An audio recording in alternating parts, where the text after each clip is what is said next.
so that you can actually go and purchase assets for your trust, right? So a couple things before we really get into it, right, is the benefits of business funding, right? And ultimately, each business EIN is treated separately. So, and I know that you guys have discussed this at length, but I just want to really talk about the power and the leverage that business funding creates, because you as an individual, you have a social security number, right? And you're only one person. You can only be one entity, right? Now, each business that you create gets its own EIN, which is treated separately, right? So that's huge whenever it comes to being able to fund multiple businesses and being able to get access to more capital so that you can ultimately go and purchase more assets. The other benefit of business funding is that you get access to much higher limit funding, right? You as a consumer with the personal credit report, it's assumed that you're going to make personal expenses and use personal funding in order to consume things, right? Not in short, not use the funds in order to purchase assets, right? In business funding, it's much differently because you as a business, you naturally have higher expenses, right? Marketing, employees, things of that nature. And so you obviously get access to much higher limits of capital because the assumption is that you're going to use it in order to grow your business, right? The other thing is that business debts do not show up on your personal credit report. I see it all the time. Somebody starts a business, somebody wants to get, funding, they want to grow this idea, this organization, and they're using personal funds, right? Personal credit cards, personal savings, personal funds in order to grow this business. And that's not the most ideal way to do it. You want to keep business separate from your personal, and you want to ultimately divorce yourself from your business financially. The other thing that people do is just kind of like what I was talking about is you leverage business funding in order to clear your personal debts because you're no longer using, again, your personal funds in order to grow your business, purchase assets, create cash flow, whatever the case may be, right? And again, over the next, 30, 45 minutes, this is really the biggest question that I want you to ask yourself, because this is ultimately what I'm going to teach you how to do. How would you like to fund your business on demand without having to risk your own money? And when you learn how to put a couple different key concepts and the foundational part in order, you're going to be able to do that, right? And that's ultimately what this masterclass is going to do, is being able to show you exactly what you need to do, right? And so ultimately over these next 30, 45 minutes, what I'm going to do is I'm going to show you how to maximize your funding probability when you know what a good credit report looks like and how to structure yours. Whenever it comes to funding, a key point to note, and I will talk about this later, but it's not necessarily that people don't qualify for the funding that they're looking for. It's just that they may not be structured the exact way, right? And so I want to show you how to be able to exactly how to structure your profile, which puts you in the highest probability whenever you're going to get the funding that you're looking for. You ultimately, you also want to be able to find and easily eliminate any issues on your credit report when you understand how to access and read a credit report. This is important because when you go, you want to eliminate any issues prior to going through a funding process. So that way you don't really get any surprises after the funding process starts. And so again, you want to be able to access and be able to properly read your credit reports to put you in the best position possible to get the funding that you're looking for. And I'm also going to show you how to mitigate the disapprovals and increase the amount you get funded whenever you understand how to structure your business and the application process properly whenever you're going through this process. Now, this is perfect because I'm huge about your time. I want to set proper expectations for what you're going to learn, right? And so this is perfect for people who, again, want to access funding on demand. You want to increase your buying power. You want to get high limit approvals. You want to create more leverage. And the biggest thing is you want to know the exact steps to make the bank your best friend. You want to learn how to use the banks as business partners and as resources and tools that you can leverage to ultimately, again, purchase assets and create cash flow without having to risk your own money. Now, in order to do so, again, because I want to, this may be your first time meeting me, and I want to show you and exemplify why I'm even worthy of any amount of your time, right? And so my name is Mr. Dorsey. I am a funding expert and a business strategist. As Christina mentioned, I am the CEO of the Funding Playbook, right? I have been an entrepreneur since 2013. I say that to say that I've tried, I've experienced every part of business, the highs, the lows. I have experienced growing my business with funding, and I have experienced growing my business without funding. And I promise you the methods that I'm going to show you today are much, much better and are a much, much more efficient way in order to grow your business, right? We are an organization that funds millions of dollars annually. We actually fund tens of millions of dollars annually to date. And that number is actually growing on a consistently monthly basis. And I have, and again, I've already gone through the experience. I've already made all of the mistakes. I've got thousands of hours of gaining the experience by correcting over 7 figures worth of losses. And so that I can actually package and bring you this information without trial and without error, right? Again, I've already made the mistakes. I've already made them personally, and we've processed thousands of applications at this point. And so we understand what exactly is going on because we have experience with the application process in order to do so. Now, the biggest thing that I teach is again, everything from experience. And so if you look on the left, the quote that I really stand by is that a mentor is not someone who walks ahead of you. A mentor is someone who walks alongside you and shows you what you can do, because again, they know the pitfalls. They can prepare you ahead of time to set proper expectations so that you can get through the process much, much faster. And that's ultimately what this masterclass is going to show you how to do, right? The old way, in order to figure out how to get funding, is years of research using trial and error, only to come up with incomplete information, right?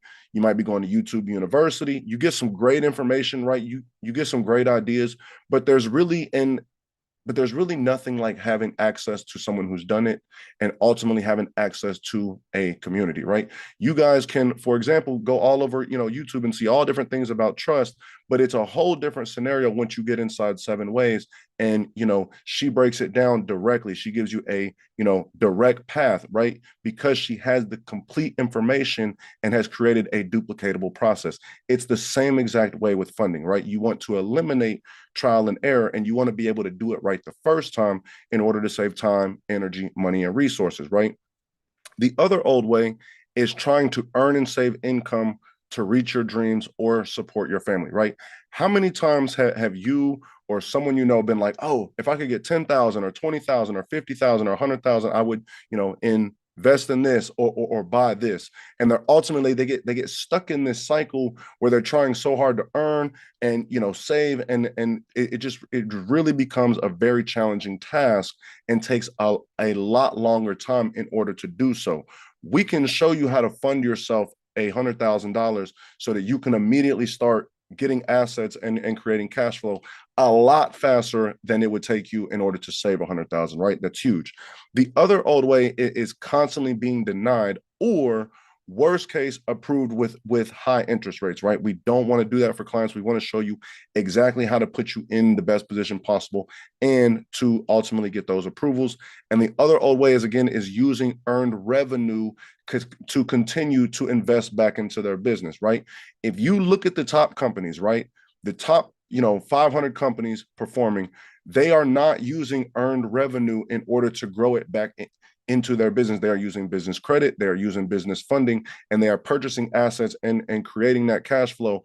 And then they're earning more revenue based on the leverage and the funding and the access to capital that they're getting, right? The new way is empowering yourself with financial education to take back control of you, right? It's ultimately an expert level understanding of the banking system to acquire high limits of funding. We're not talking about 10, 20, $30,000. We're talking about 50, 100, 200,000, $300,000 plus in capital whenever you lay the foundation properly to go through this process, right? The new way is not, saving your own money and risking your own money, but leveraging other people's money, or most commonly heard as OPM, in order to build wealth. And it's truly having a higher status with banks in order to use them as tools and assets and resources for your business, right? The three categories of clients that we typically work with whenever going through this funding process are, right, number one, the business owner who is obviously tired of using their hard-earned revenue to grow their business, right? You're earning revenue, you're performing, you have a lot of opportunities that you see, but you're missing the opportunity cost just because there's not enough capital or there's not enough leverage overall in order to take advantage of those opportunities, right? The number two is the successful 6, 7, 8-figure business owner already who has a performing business, but now they want to increase their buying power so that way they can scale even better than where they are currently, right? And the startup entrepreneur, right, who has a startup company, has a startup idea, a lot of opportunities, but again, lacking the capital. And so they're really looking for an exact blueprint to follow, to fund in order to grow their business, right? So now let's get into the foundation of the key components that actually put this together so that you can actually access high limits of capital. Now, in the beginning, the reason I talked about why this is about business funding, because I'm going to show you how to fast track business funding, right? As a disclaimer, it is absolutely possible in order to build your business credit, just as it is the same way in order to build your trust credit, right? But it takes a process, right? Building net 30s, getting comparable credit accounts takes time to build up, right? What we show you how to do is how to leverage your personal credit so that you can access business funding that is completely separate from your personal. That way you can go and leverage the funding to go and purchase assets in order to move and transfer in your trust, right? So it's very, very important that I make that disclaimer, right? Because we could spend a long time talking about business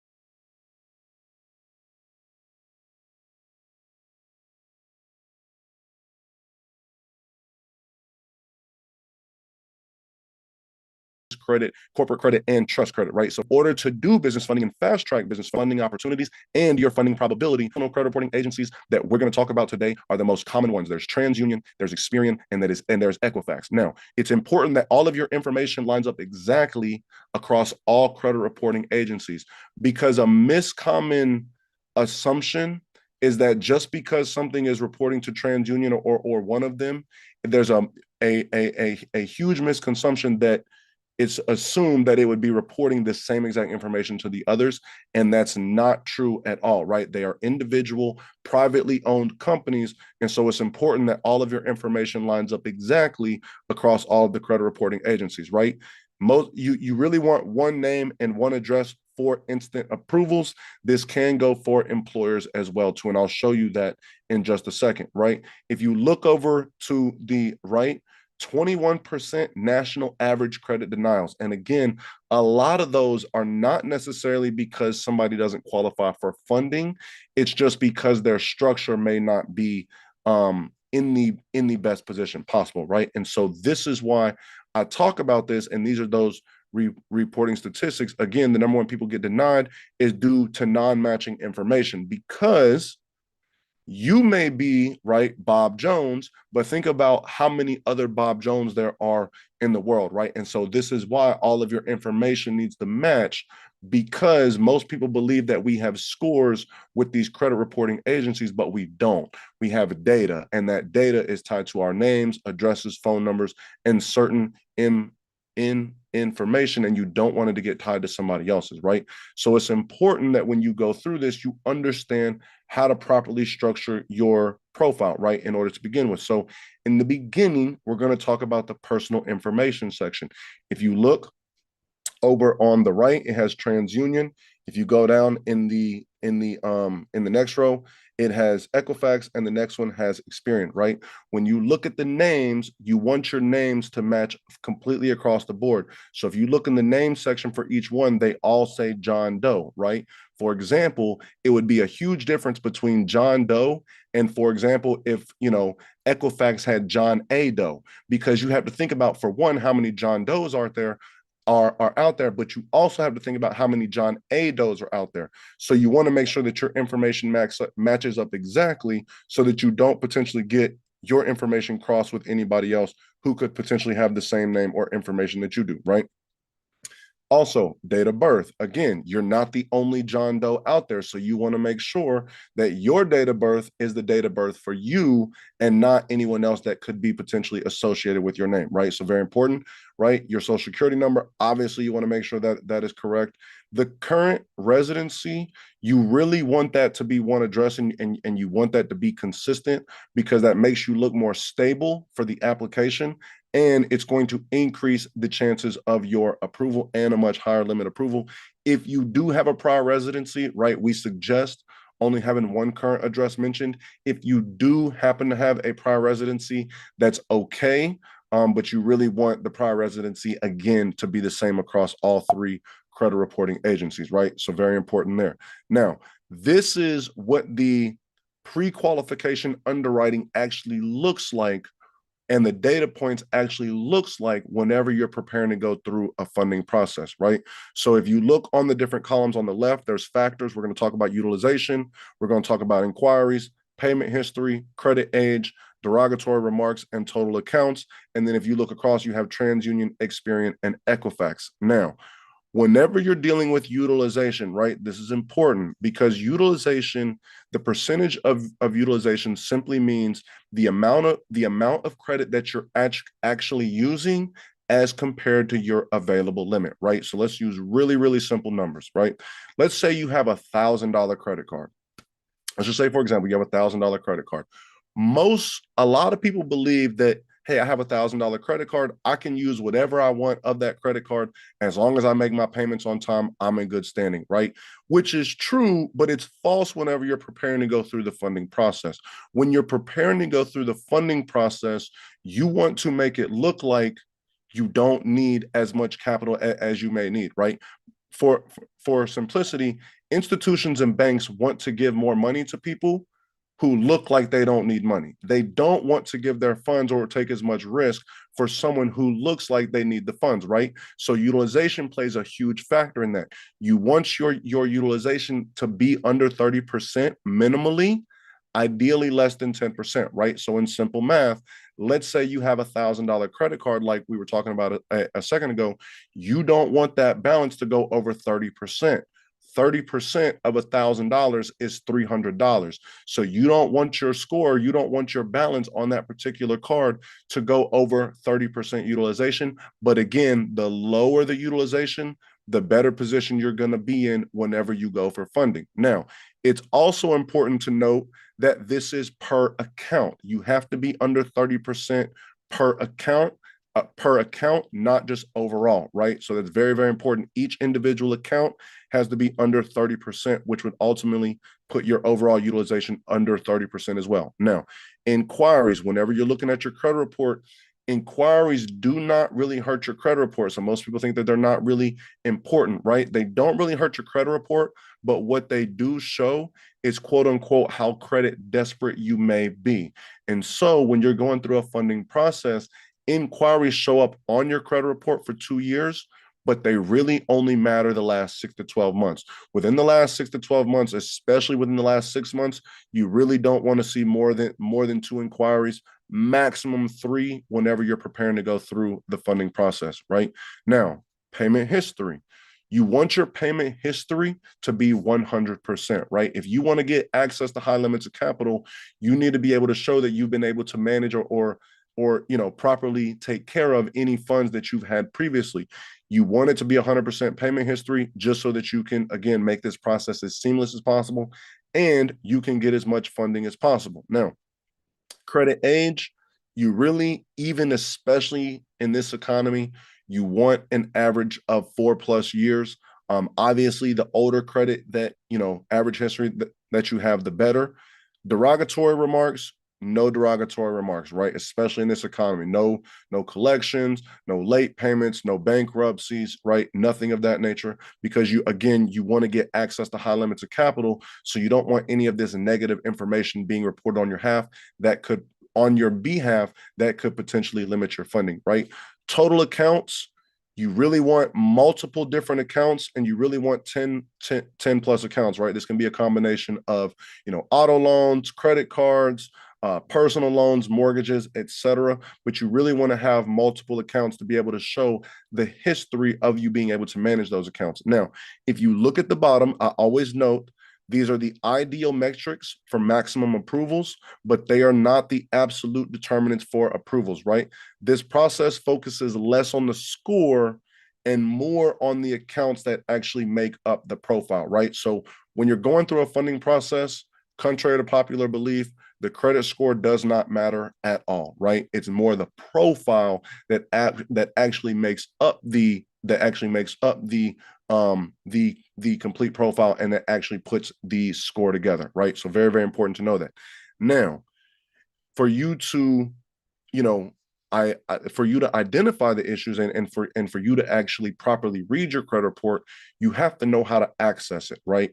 And so that's very important, because again, you have to be able to lay the foundation before you start the funding process to ensure that you don't have any issues, discrepancies, or clerical errors that could potentially stop you later on, right? And so, for example, at the end, we're just going to breeze through this really quick, because at the end, we'll talk about a lot of the resources that you get complimentary even just for being a part of this program and on this webinar, right? And on this training. But one of the resources that we give you is a dashboard that you can actually use to access your credit report and read your credit report. So it makes it a lot less confusing. And this is just a really quick overview of what it actually looks like when you dive into there. But again, we'll discuss a lot more of that at the end whenever it comes to the resources. Now, ultimately, why we came here is for business funding. Again, we just had to lay the foundation so that we could begin the business funding process. Now, give me 1 second. Let me get a sip of water, and then we'll continue to move through. Really quick note, I should have actually mentioned this in the beginning.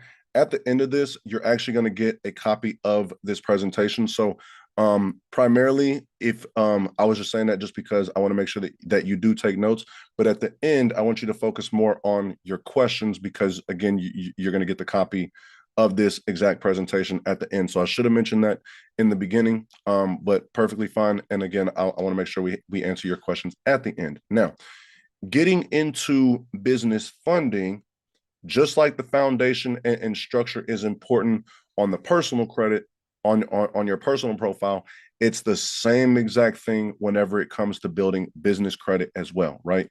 Because you want to make sure that everything is set up properly. Now, whenever we're going through a funding process, and let me clarify, there's multiple methods in order to access business funding, right? There's a lot of different methods, right? There's, business credit based funding. There is EIN only based funding. There's asset based funding. There's personal credit based funding. There's all different types of funding programs. And by looking at the many different types of funding programs available, this is ultimately why most businesses get denied, right? Number one, fundability, which is ultimately what we call lender compliance, right? This is what we call the foundational part, and in order to set up your business properly to even get in the door to access business funding, right? Number one or number two, like I was talking about earlier, you have to set the foundation properly, because you have to divorce yourself from your business. You have a personal credit report, you have a business credit report, you have personal finances, you have business finances, right? You guys learn this throughout the trust program, but you have to do it the same exact way for every entity that you deal with, right? Especially when it comes to business funding, right? Applicants do not structure the foundation for building business credit. The foundation for business credit is, again, having a business, having a business EIN, having a business phone number, having a separate business address, emails, all of that. Everything that you have as a personal, you need the same thing on your business as well, right? Also, most people don't know how to properly leverage their assets or income in order to maximize the funding opportunities in order to access higher limits of funding, right? They also fail to set up with the major three business credit reporting agencies. You guys discussed them a lot, right? Business Experian, Business Equifax, in Telescore, Dun and Bradstreet, right? All of those, right? You do want it being set up with those business credit reporting agencies is very, very beneficial and valuable, especially when going through the funding process, right? It's also very beneficial, especially as you want to thicken your business credit to eventually go into corporate credit so that you do only use your EIN, is you want to set up your vendor accounts on your business credit report the same exact way that you guys just talked about with doing with the trust credit as well too, right? You also, most people or most businesses get denied because they don't have open credit card accounts with major revolving credit card companies, right? So Visa, MasterCard, right? Amex, American Express, things of that nature, the Discover and major credit card networks, right? The goal whenever you're going through this, and the reason you do all this and the reason you do the foundation, it's not just knowing how to build business credit, but it's also to get instant approvals, right? There are funding processes that can require a lot of documentation, and there are funding processes that you can go through that don't request, really any documentation or very, very, very minimal documentation. When you set these foundational parts, when you set these foundational steps, this is how you increase your chances to get those automatic approvals with AI and computers and not be held up by a manual review with human discretion. So it's very, very important, especially in the times that we're in now with whenever getting for funding. Now, this is how the process works whenever you're going through and preparing for business funding, right? So the strategies that I'm about to show you are going to solve the four biggest problems that most business owners face whenever going through the funding process, and this is why they get denied, right? Number one, properly setting up the business to run like a business instead of like a hobby. Remember, a business is just paperwork. Everything that we're dealing with, everything that we're talking about, businesses, trust, things of that nature, it's all paperwork. And so when your paperwork is set up properly, your business is respected and perceived as a professional business and not just some kind of side hustle and not just some kind of hobby, right? Very, very important. Number two, it's how to find the right funding opportunities that are ready to support you right now. There is, contrary to popular belief, there is a lot of money out here, right? There is no shortage of funds out here, in my opinion. It's just that most people are not structured properly in order to go and get access to those funds, right? So it's being able to find the right funding opportunities that are able to support you right now, right? It's also creating a proven system to get your business funded with minimal documentation. As mentioned, there's a lot of funding processes, right? But when you set these foundation, you can access business funding in the short term, right? Without having to do all of this, hoops and ladders and all these different things in order to access capital. And again, it's ultimately to learn how to make the banks your business partners and your friends, right? And your resources, because when you learn how to get access from the banks and when you learn how to get funding from them, there's no reason that you really have to take on an investor, because in this position, you're going to have the banks begging ultimately to be your business partners, right? So now let's get into setting the foundational steps for the business and what it actually looks like when your business is set up like a professional business instead of a hobby, right? Number one, and you guys have already discussed this being a part of 7 ways for the trust. I just want to make sure that we do it for these entities as well too, right? So number one, you're going to create a business name and you're going to obtain a domain, right? A domain is simply just the website address that your business is hosted on, right? Just so that people can find you. And it's important because you want to get a domain that matches your business name, because what's going to happen is in step 2, you're going to use a business address, right? So as an example, I always use, let's say your business is ABC Consulting. You want to go get the domain for abcconsulting.com so that if your name is Bob, it's Bob at abcconsulting.com. That looks a lot more professional then bobabcconsulting@gmail.com, right? Or at yahoo.com, or whatever the case may be. It doesn't prevent funding, but it can limit your funding, right? Because you want to look more professional. You also want to get a business address and a business phone number. Again, everything that you have as a personal is the same exact thing that you have as a phone number, right? As a business. Now, number 3 is you're going to apply for your secretary through your Secretary of State in order to open your entity. If you don't have one as of yet, you can do this yourself, or you can use a third party. Now, I know that this is a trust class, right? And there's absolutely opportunities that you can get a trust funded. It's just a little bit longer process, and there's a little bit more documentation. So for presentational purposes and for the way that I'm going to teach you today, it's leveraging state created entities, right? Public entities that we create in order to leverage and get access to capital. Then our trust can, manage or control that entity so that we can go and get access to capital, and then we can, carry out the duties and the business on behalf of the trust to go and acquire assets and create cash flow with the capital that we get, right? So you want to have a state entity, whether it be an LLC, corporation, whatever the case may be. You can establish that doing it yourself, or there are third-party services that you can do it as well too, right? Number 4, you want a registered agent, and you also want an operating agreement. You want a registered agent because you want someone else or some other entity in order to be able and authorized to get paperwork on your behalf, right? And information on your behalf. Number 5, you're going to get an EIN. This is free through irs.gov, but you want an EIN because, again, each business that you create gets its own EIN. The more businesses you have, the more EINs you have, the more opportunity that you have in order to access capital, right? Number 6, you do want to establish some sort of online presence, a website, at least bare minimal. It doesn't have to be a whole lot. You don't have to pay, some kind of website developer thousands of dollars. You can literally get a one-page informational site, and that would look a lot more professional than not having a site, right? Obviously, social medias can help: YouTube, Facebook, Instagram, things of that nature. Now, number 7, huge. You have to have a business bank account.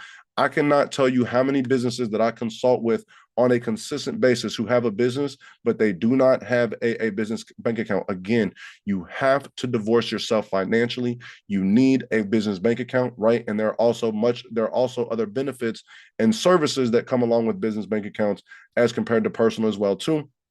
Number 8, it's not necessary to funding. I'll be 110% honest with you, to trademark any business slogans or logos. But if you're building a business, and this is what I'll just always want to share, if you're building a business and you want to build that business long term, right? Those are things that not enough people are talking about, and you need to get those things done in order to protect your assets and to protect your IP and your intellectual property, right? Now, moving on, this is more about the professional look and giving you some resources on how to do so, right? So for one, the business address.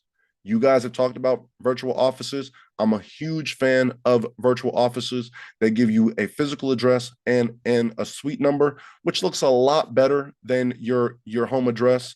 And for privacy purposes, right? You really don't want your home address on public records. You definitely want a virtual office.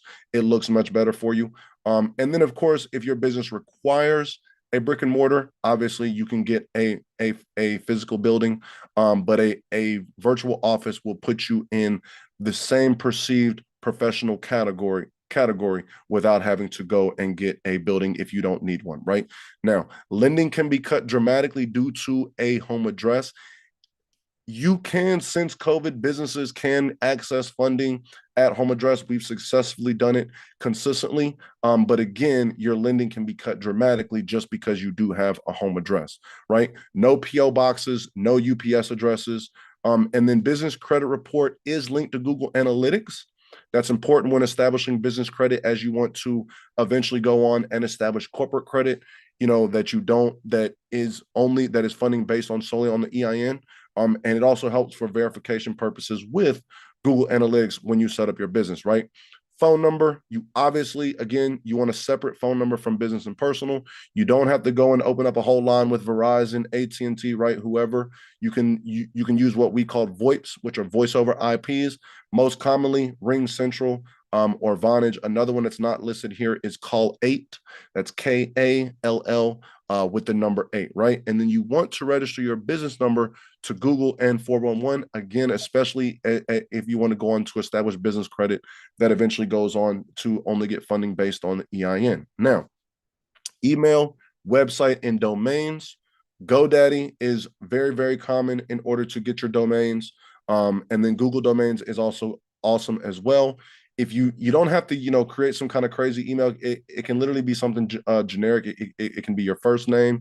It could be info at, contact at, whatever your email is. So again, if you have ABC Consulting for the example earlier, it could be info at abcconsulting.com, right? Contact at abcconsulting.com. And the reason a website is important is because having a website or even having Google set up, that's another level of verification, right? And remember, when you're dealing with banks, the number one thing that they're fighting, or the number one thing that they're trying to combat, is risk, right? Risk and fraud. And so even just having websites and Google set up can help verify your company, another layer of verification and lendability. And those simple things alone can help you get access to funding and avoid banks asking even things for like taxes and things like that, even on higher limits of funding, right? And again, it doesn't have to be a huge website. It can literally be a one-page website with a picture, address, and maybe like one paragraph explanation of what you do, right? Very, very simple. Not necessary for being active on social media can help your funding. Not required for lower levels of funding, anywhere between like 100, 200,000. But if you do want higher limits of funding, 300,000, 500,000 plus, it definitely can help you in your funding whenever you're looking to actually grow your business, right, and get higher limits of funding. Now, when you do these foundational parts and when you lay the foundational things and everything that I talk about, right, with your personal credit, making sure that your personal credit matches the data points that we talked about, doing everything that we just talked about in order to structure the business properly. Now, when you do these things properly, it's laying the foundation so that you can go and get business funding. Now, I want to show you some of the things that we've been able to do for some of our clients and what some people have done by following the methods that we teach. But always, as a disclaimer, past performances do not guarantee future results, right? Results do vary based on a variety of factors, based on individual scenarios, right? But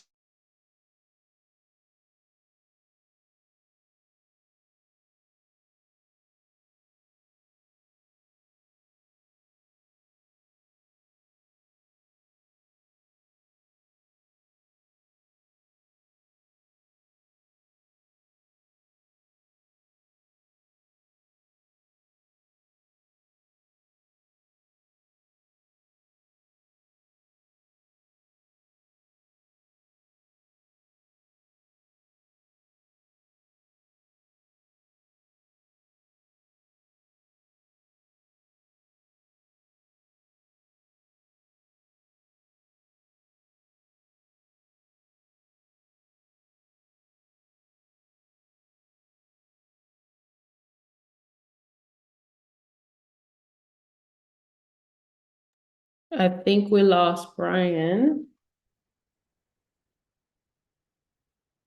Let me see.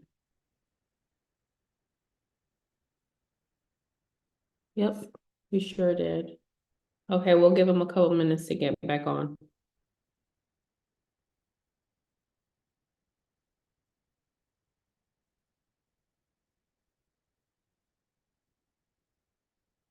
So how is it so far, you guys? How is the class going so far? Oh, Outstanding as usual. okay, awesome, awesome. I'm glad that you guys are getting the information that you need. So we'll give Brian. Sonia said great. Brian said great information. JC said, awesome. Angela said a wealth of information for sure. Awesome, awesome.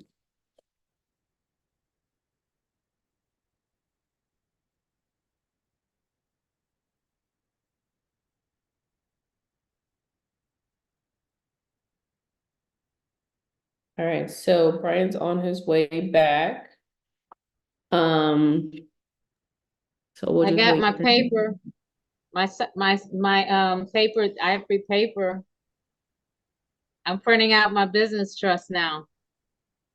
Yay, awesome, awesome. I'm so excited to hear that. Congratulations, Miss Bay.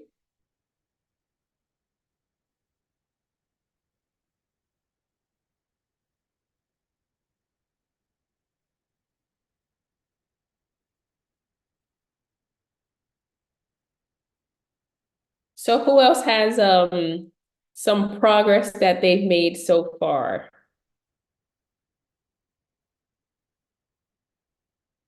Hello, this is Dina. Hi, Dina. How Can are you hear me? you? Hi. Okay, Yes. I just wanted to announce that I had my business trust notarized, and I'm just waiting to now open up the account at the bank. Yay, So thank you. congratulations. Yay, I love to hear it. Yay. I am so Thank you. excited for you, Dina. Thank Yay. you. That is so awesome. That is so, so, so awesome. I love it, love it, love it, love it, love it. Yes. Who else? Anybody else?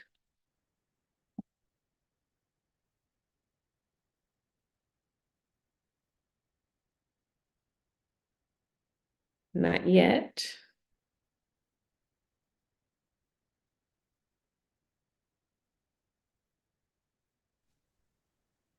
I don't know if you can hear me, Christina. This is Yes. Ina. Hey, Yes, I Ina. wanted. Hi, darling. I just wanted to share with the group that I was able to open the trusts and then to notarize it, to open up the PO box, to open up business accounts for each trust. So now I'm just funding it and just get it going. So thanks to you, Christina. Thank you, Ina. Thank you, thank you, thank you. I'm super excited to hear that.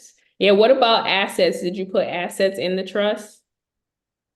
Yes, I put all my assets actually in a trust, and then I was able to edit later on some of it due to some changes. So it's going pretty well. Now I feel more secure and protected. So it just added peace to my life.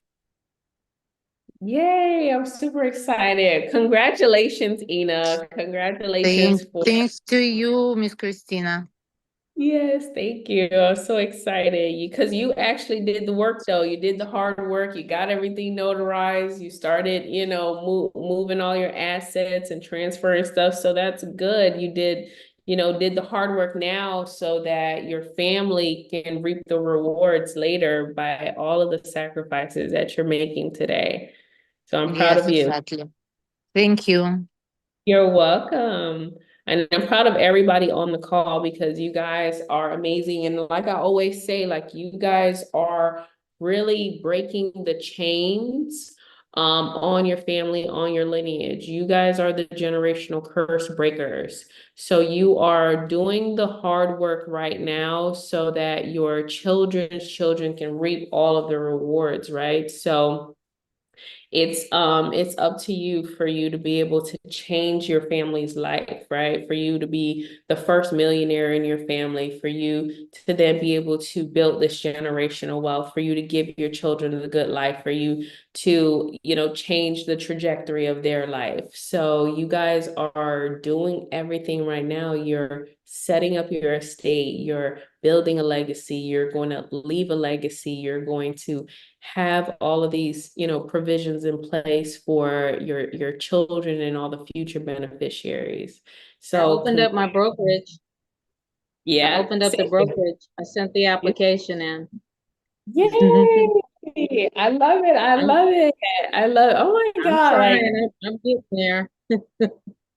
You're Next thing I have to try is Truist with the ministry, and I'm typing out I'm printing out my business trust right now on the bond paper. So, and Yes, I that's also have some bond envelopes too. I didn't know they had bond envelopes. And yeah. Amazon, they have the envelopes too. Wow, that's amazing. That's Yeah. amazing. I love it. I love it. I'm so proud of you guys. It makes me emotional. I want to cry, but I'm not gonna cry. Can you hear me? Yeah. Yes, we got Mr. Dorsey back. Yay. My Okay. apologies. I have no idea what just happened. It just dropped randomly. So my apologies. Let me get back into this No, screen. it does that every time though. It's not the first time when you've been on here before, it dropped you know, it's probably maybe just a video or something. I don't know. Interesting. Interesting. Okay, let's try this again. All right. Mhm. Thank you. All right. We're glad you're back. All right, so let's get back into it. Okay, so what I was discussing, my apologies. So what I was discussing previously was that there are a lot of different ways in order to get funded, right? And I know that primarily during this, we, talked about in order to maximize your funding opportunities, you really want your credit in order. But one of the things is that when dealing with funding, revenue, right, can come into consideration for an approval. And so for this client, even though they had some personal credit challenges, they had a very well performing business, right? And so they were used to always, kind of bootstrapping their business and taking all of their hard-earned revenue and putting it right back into the business with really no net terms at all, right? And by coming through and we were able to coach them by following these methods, with one approval, they were able to get $100,000, which is huge whenever you're used to being a company that's used to literally using debit cards, and literally every dollar that comes in is going right back out for the business. So that's huge, right?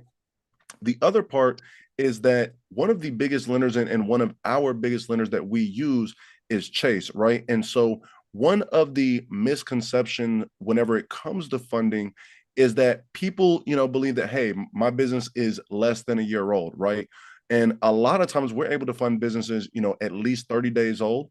Very good amounts of funding, just like the one here. They had less than a year old business, right? And they were able to get $60,000 one approval through one of the biggest lenders out there, which is Chase, right? And one of the other biggest things about business funding is that you can leverage 0% business funding over and over again, right? And so for this particular one, they got 0%. They get the opportunity to leverage $60,000 for 12 months at 0% interest, which is huge, especially when you're in this economy and everybody's talking about how much, money they are losing in interest, right? Very, very important. The other is that when you look to the right, this was another business. Again, they had never really used major banks. They had never really used major funding sources. They did have an established business, and with that, on their first approval, that they've ever utilized, right, again, was a $75,000 approval, and that again was an account that they can leverage at 0% interest, right? Everything that we talk about is high limits of funding, and so I always like to show this one as well too. This is the American Express Business Platinum. It is perceived to be one of the most prestigious cards on the market, right? And this particular client was able to get $100,000 limit approval with the American Express Business Platinum, which is huge. The other part, and this is what I like to highlight in the middle, one of the other banks that we like to use is Key Bank. And whenever you're going through funding, just as there's multiple different funding programs, there's also multiple different funding products, right? And so for this client, we were able to go excuse me, we were able to go to one bank, get approved for two different products, right? They got a $50,000 line of credit. They got a $40,000 business credit card that they can use to invest in their business, and they got $90,000 total from one bank to start off their business. Another one, this client did have an actual established business, but they, again, never had used credit before. So I always like to highlight these. Their first approval, they got a $35,000 approval. And again, which is huge for someone who's never used, funding before at all. And honestly, again, even though the disclaimer is that, obviously results vary, right? And past performances do not guarantee future results. But the truth is that these results are, a result of having a system in place that makes it easy and predictable to fund your business 6+ figures, right? And that's ultimately what this about is laying the foundation so that you can duplicate these results over and over again, right? Now, who is this process for? Ultimately, it's for business owners who are generating some revenue, but they're tired of using their money and being stuck in that cycle of earning revenue and putting all the revenue back into the business, right? It's also for the successful business owner already who might be generating 6, 7, 8+ figures, but again, they want to increase their buying power and they want to look at more opportunities, not to just grow a business, but now looking in ways to scale their business, right? Huge. The startup entrepreneur, again, who has an idea, who has opportunities, but they're overwhelmed with how you're going to fund and grow your business before you can actually get in order to a position to earn revenue, right? And ultimately, this is for people who love purchasing assets and creating cash flow without having to risk your own money. Now, whenever we're talking about high limits of funding, I love to talk about who this is for, but I also have to talk about who this is not for, right? This is not for people who are thinking about possibly starting a business or just like the idea of funding, right? You must already have a goal in mind or a business started, because when you get access to capital, again, you don't want to waste it and, waste it away on things that don't generate you any return on your investment. You want to, again, be able to purchase assets and invest into things that are going to bring you a return, right? This is not for people who make excuses and complain. It's a very simplified process, but ultimately it's for people who want to take action and being able to put themselves in the position to access funding. This is not for people who just want to learn information without being prepared to take action and get results, right? We do these, complimentary training. We do a lot of this information because we want people to take action.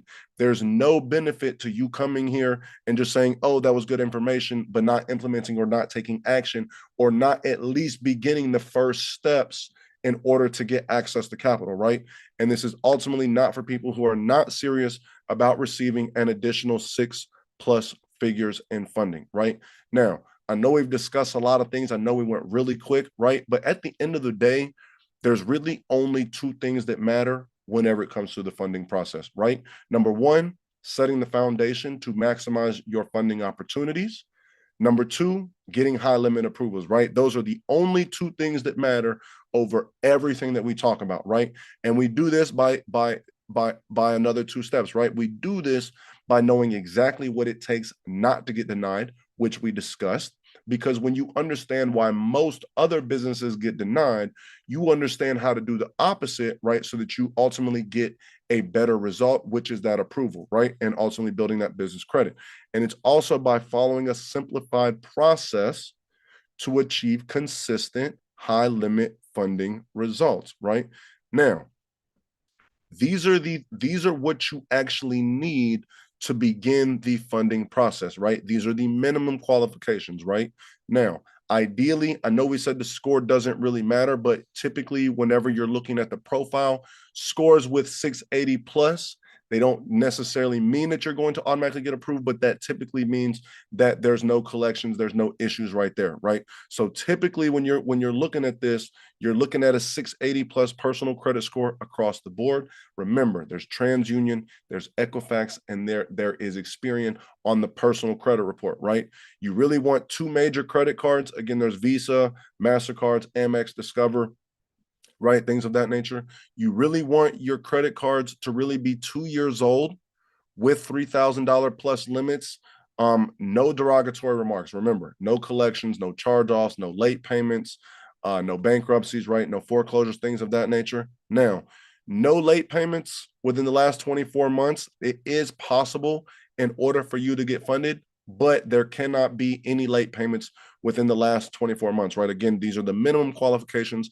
These are not going to get you the maximum amounts of funding, but depending on what opportunities you have, you could potentially access lower amounts of funding to take advantage of those opportunities that you have, right? So that's why I like to discuss the minimum qualifications.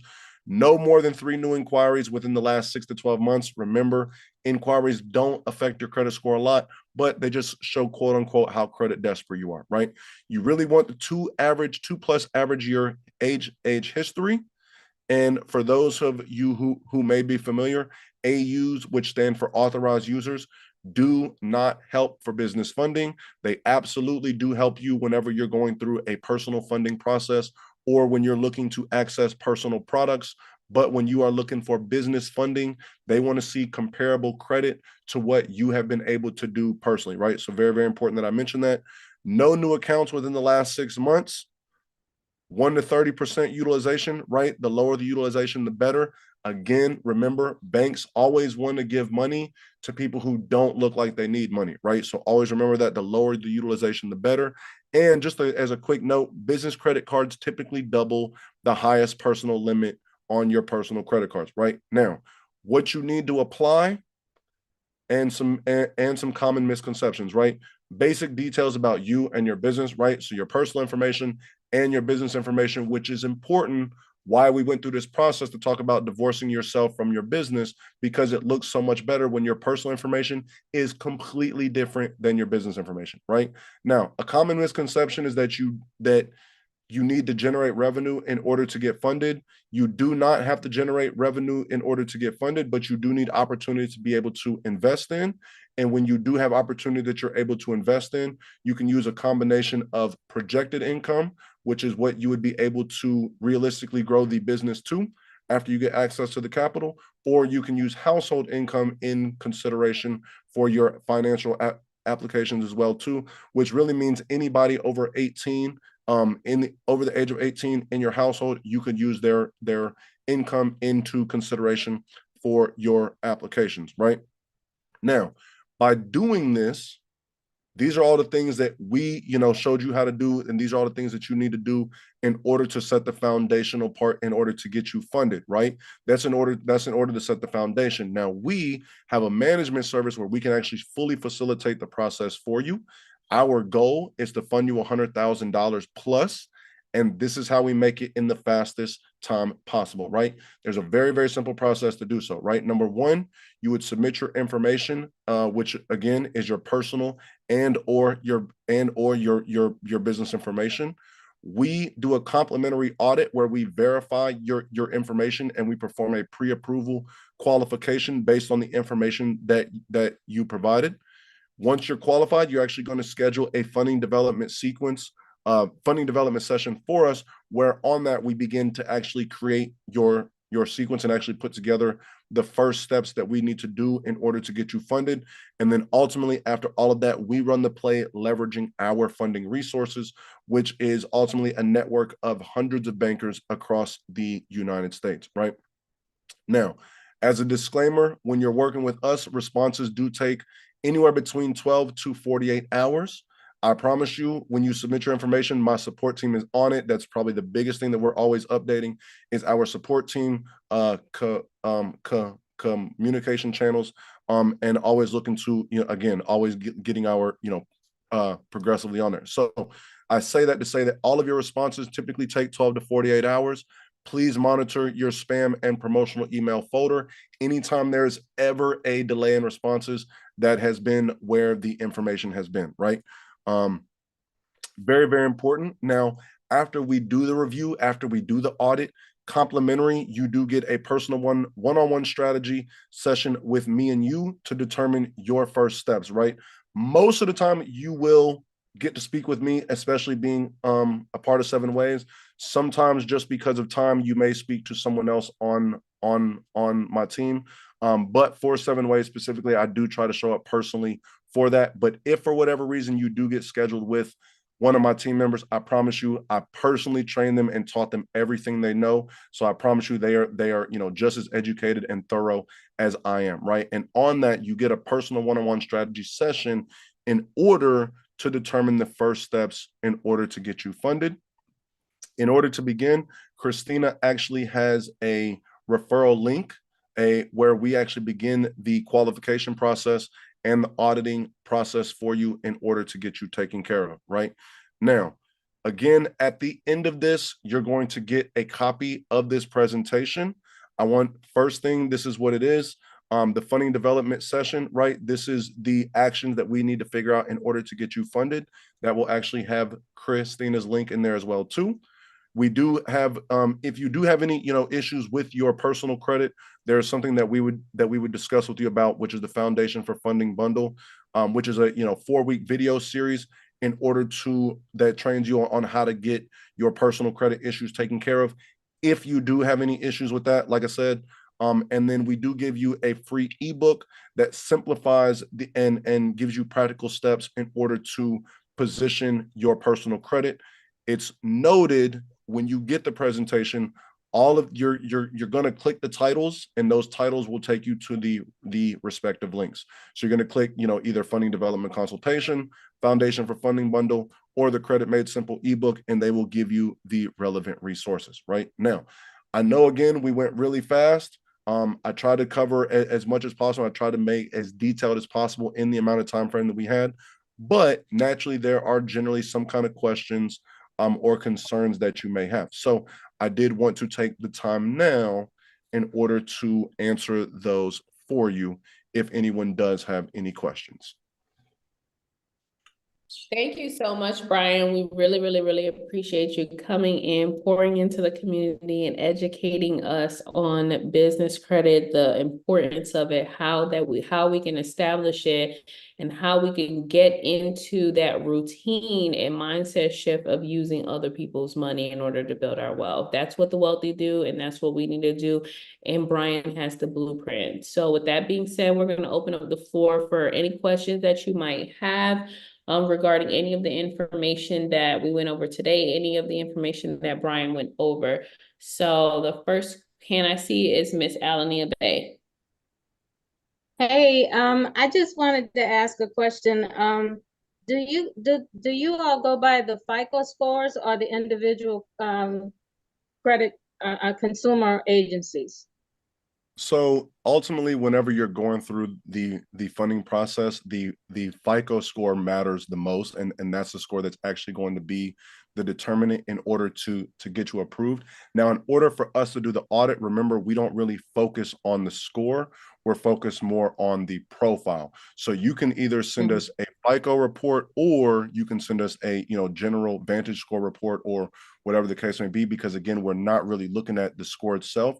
We're really just looking for the structure of the profile. But yes, whenever you're actually going through the funding process, the FICO scores with what would be the real score that determines your funding. Yeah, my FICO score is pretty good, but I've checked with Equifax. They say they don't have any history, and I don't understand that because I'm 71, and I have a lot. I know I've used had credit in the past with and Equifax have reported, but I don't know what happened. I don't know what happened. The other two, they do have a credit history on me. Should I send Equifax to show them that I did have history with them? Should I give them? I know I'm confused too. I don't understand it either. So I've seen that happen before. So again, they are private individual companies. So just because one account reports to one doesn't necessarily mean that it's going to report to the others. In general, we would have to see.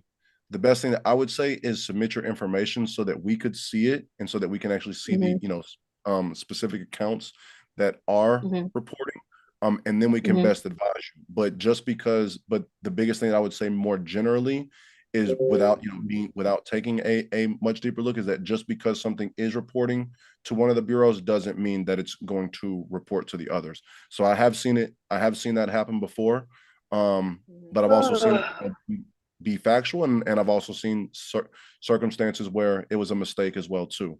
But like I said, I just wouldn't know that without actually seeing your credit report. Right, I understand. Thank you. Of course. And how do we reach you guys? You have an email? So Christina has a link. She should have put it in the chat. Oh, That there's a link, link?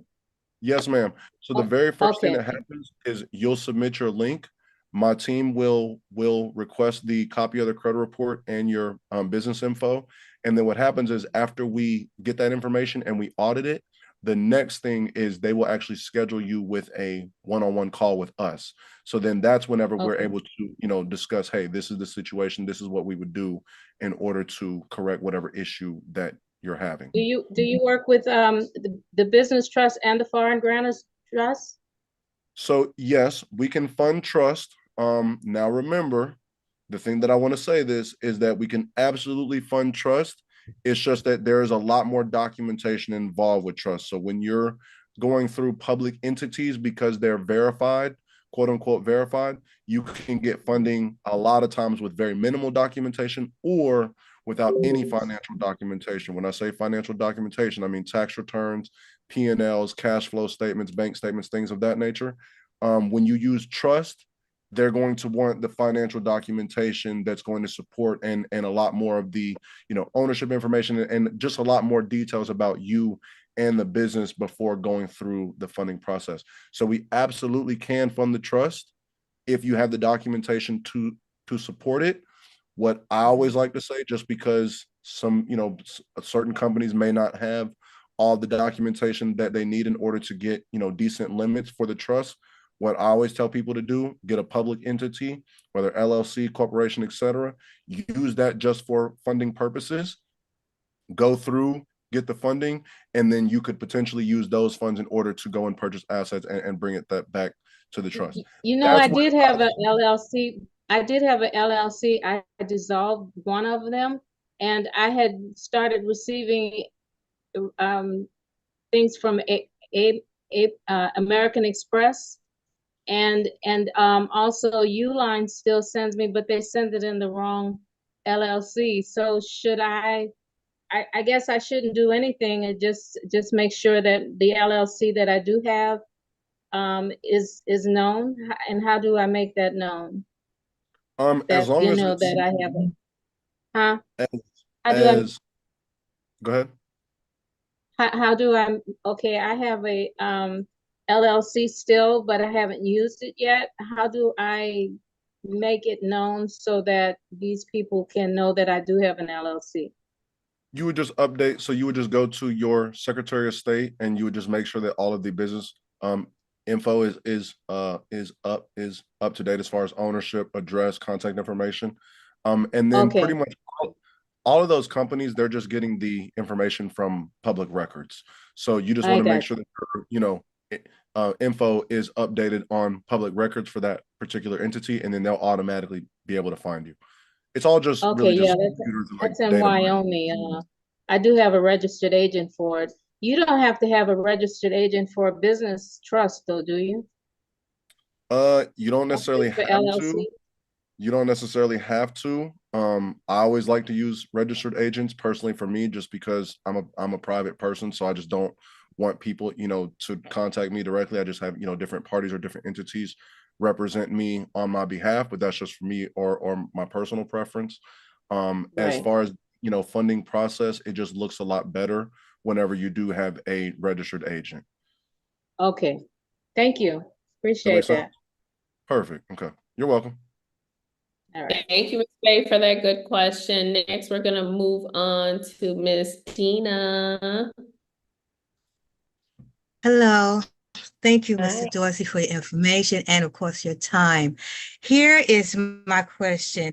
Credit Karma sent me an email for me to get this credit card, the American Express one that you showed. And I have one credit card, and you were saying we should have at least two. The first one is a Visa. And they also said that it would be according to my credit scores, my chance of approval is outstanding. And so I was afraid to click the thing to get the card because I wanted to talk to somebody first. I didn't want to click it. So is this American Express? Is this a business card or is this a personal card that's going to go on my personal side? Because I really need to build business credit. Perfect. Okay, so two things. Now, let me set the proper expectations that Credit Karma is a decent platform or app to get kind of daily updates on your credit report, but they're not a reliable credit monitoring service, right? So, contrary to popular belief, Credit Karma is not really a credit monitoring service. It's a marketing company. So what they do is they have a referral link with different programs, right? And so what happens is they earn affiliate commissions for the applications that are approved, right? That's how Credit Karma works. They're actually not a credit monitoring service at all. So what happens is I'm saying that Credit Karma, you can't really rely on Credit Karma without me being like, really saying, really what I want to say. Credit Karma is not a reliable source for you to get your credit information, credit scores, credit info at all. And then number two is American Express pulls a combination of TransUnion and Experian. When you're looking at Credit Karma, you're only looking at your TransUnion score and your Equifax. So your Experian score isn't even shown on there. So that's the very first thing I would say. To verify, we want to get a better credit monitoring service, so just so that you can see the clear for all three bureaus. So that's step one. Step two, everything that Credit Karma shows you again is personal. It's a personal credit database. And so anything that they're showing you would be personal related cards, not the business related cards. And so that's the other thing that I would mention. Now, to answer your question about potentially being qualified. So you mentioned that you do have a visa. How long have you had that visa?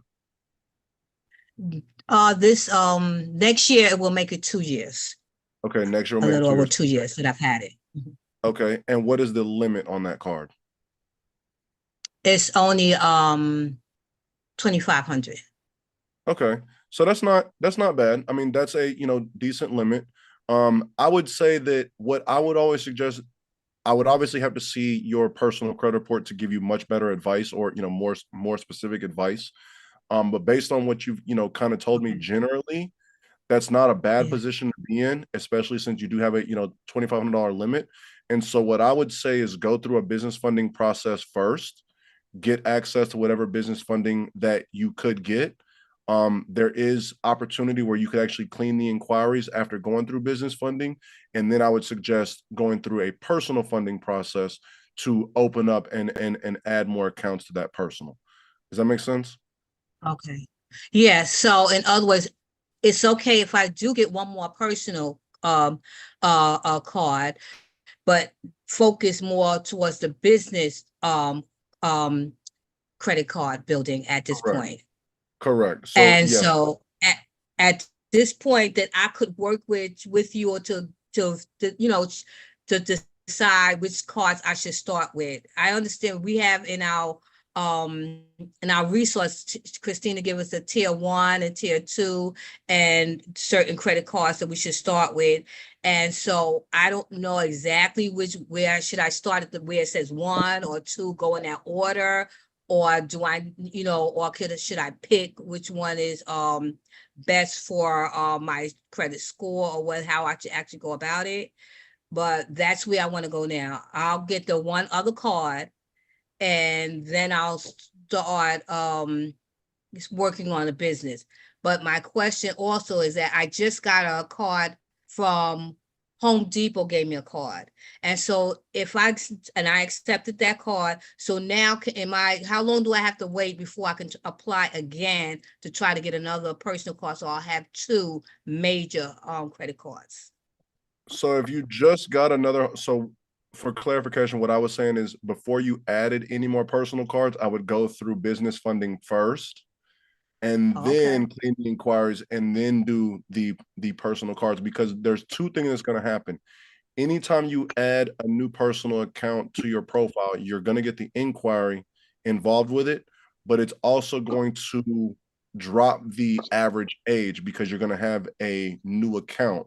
So it's going to factor that new account into the average time frame of the others. So it's going to drop your average age pretty significantly, especially if your main credit card is, you know, only about to hit like a year or two old. So that's what I'm saying. I would do business funding first, get what you can get. You wouldn't get high limits of business funding, but you would get some kind of business funding to get you in the door, and then clean those inquiries, and then go through a personal funding process at that time to add some more personal credit cards, especially if you just got the Home Depot card, because that's going to be a new account that again drops the average age of your credit report. So we would have to see, you know, your most up to date credit report to give you the best advice, but just based on what, you know, you've told me, that's the way that I would, you know, begin to maneuver that. All right, I'm gonna go to the link and I'm gonna forward the my information to you because Perfect. I want to start it, but I'm scared. So okay, I'll wait for you. Thank you. Okay, perfect. Like I said, you'll submit your info. We'll be able to see it, and then I'll be able to give you much better advice so that, you know, you're not scared at all. Thank you. You're very welcome. Do not let fear hold you back. It's Ever. you the process of breaking those chains. So just complete that journey, break those chains and get the business funding that you need, leverage it, acquire the assets that you need, keep going down this process, but do not I've let been fear. using my personal credit. I've been using my personal credit to get my business. And it's hard because you try not to do that, but what else you gonna do?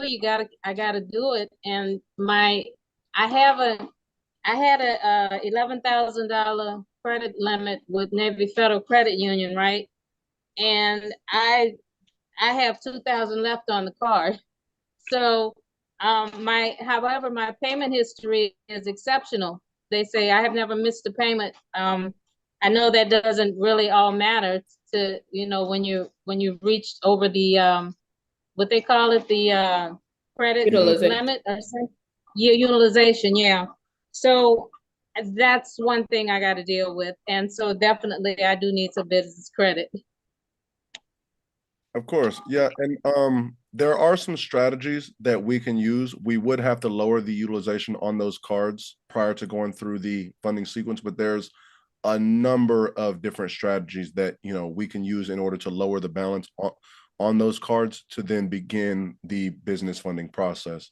And then we can, you know, keep those debts away from your personal side so that you can actually begin the funding process with your business. So Yeah, and there I'm are some, trying not to spend that 2,000, but then I yeah, need a domain and I need, you know, this and I need that. And I have to, I think I'm gonna have to send my receipts in and get my money back from the treasury, right?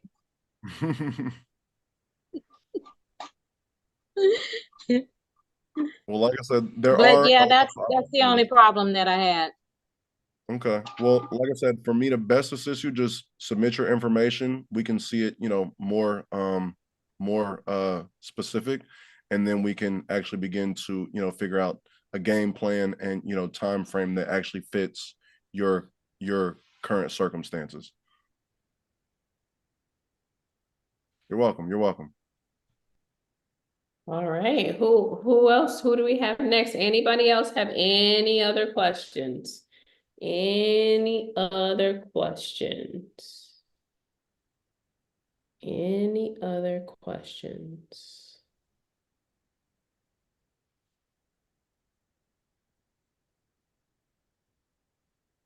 All right. I think we're done here. I don't think there's any other questions. You know what? It's because Brian is so thorough. So it's like after his presentations, you don't really need to ask anything. You just need to get started.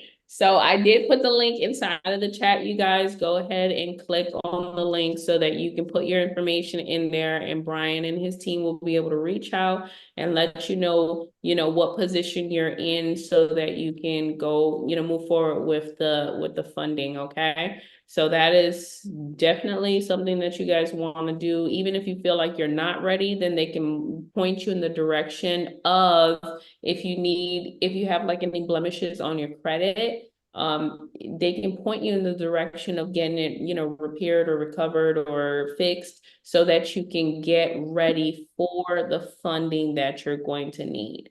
And when I tell you that you need the funding, I'm telling you, you need the funding. Please let us get out of the mindset of using our paycheck or using our personal credit or using our money in our savings account in order to acquire assets or in order for us to be able to fund our trust or get the money that we need. So we need to use OPM, we need to use the bank's money, okay? Because the banks, they're getting rich off of us. We might as well get rich off of them, okay? So with that being said, if you guys are in the Facebook group or the Telegram chat, we're gonna put the link there as well. You do have homework for tonight. So the homework is, we were pretty much talking about banks and funding and all of these things. So the homework for tonight is, I want to know what banks you guys are going to use in order to set up your trust fund, okay? So do your due diligence, see what banks you want. If you're going with Navy Federal or Truist or Ally, we want to know so that we can hold you accountable. So where are you going to open up this trust fund account once you have your trust notarized, okay? So with that being said, we are wrapping it up for today. Tomorrow is the last day of the workshop, you guys. I'm super excited. Tomorrow, we're going to be focusing on assets. So we're going to be focused on actually transferring assets. So we're going to focus on real estate and doing quit claim deeds. We're going to focus on vehicles and doing bill of sales. We're going to focus on businesses, and we're going to do the business purchase agreement and show you how to process an amendment with the Secretary of State. We're also going to focus on, we're also going to then move into infinite banking. So we have another guest speaker. She's going to come in. She's been in the insurance space for over 14 years. She's going to come in and teach us about infinite banking, how we can get these cash value life insurance policies, how we can earn this compound interest so that we can build wealth with that type of policy, okay? So with that being said, I hope that you guys have a blessed and amazing day. Let us know what assistance or resources that you need. Me and the team, we are here for you. Brian and his team is here for you. So let us know what you need, and we will see you here tomorrow at 11 a.m. Eastern Standard Time. So everyone have a blessed and amazing day.